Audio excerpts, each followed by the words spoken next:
त्यानंतर एक महत्त्वाची बातमी समोर येते। कॉमेडियन कुणाल कामराच्या समर्थनार्थ मुंबई उच्च न्यायालयात क्रिमिनल जनहित याचिका दाखल करण्यात आली आहे। कायद्याचा अभ्यास करणारा विद्यार्थी हर्षवर्धन खांडेकर यांनी ॲडव्होकेट अमित कटारनवरे यांच्या मार्फत ही याचिका दाखल केली आहे। महत्त्वाची अपडेट आहे, कॉमेडियन कुणाल कामराच्या समर्थनार्थ आता मुंबई उच्च न्यायालयात एक जनहित याचिका दाखल झाली आहे। ही क्रिमिनल जनहित याचिका उच्च न्यायालयात दाखल झाली आहे।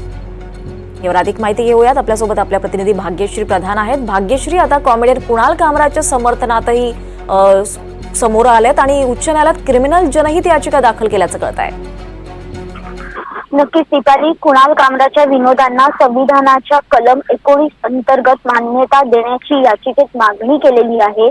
संविधानाच्या कलम 19 मध्ये भाषण आणि अभिव्यक्ती स्वातंत्र्याची हमी असल्याचं देखील त्यामध्ये नमूद केलंय। कुणाल कामराचे विनोद, व्यंग आणि राजकीय टीका क्षेत्रात मोडक असल्याचा दावा या याचिकेत केलेला आहे।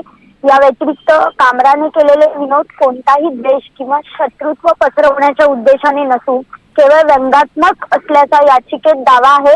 आणि विशेष म्हणजे खार येथील हॅबिटॅट स्टुडिओवर पालिकेने केलेली कारवाई जी होती त्यावर देखील यामध्ये विशेष टिप्पणी करण्यात आलेली आहे।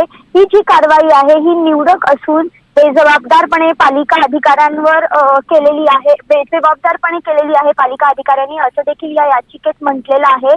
आणि ही याचिका जी आहे ती हर्षवर्धन खांडेकर हा कायद्याचा अभ्यास करणारा एक विद्यार्थी आहे, त्यांनी दाखल केलेली आहे अमित कटारनवरे यांच्या मार्गदर्शनाखाली।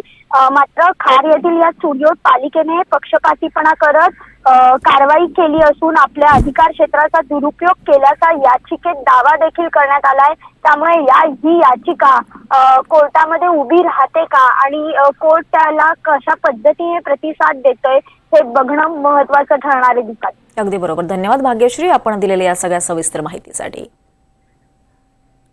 तर कायद्याचा अभ्यास करणाऱ्या विद्यार्थ्याची आता ही याचिका उच्च न्यायालयात दाखल झाली आहे। कुणाल कामराच्या समर्थनार्थ त्याने ही याचिका दाखल केली आहे।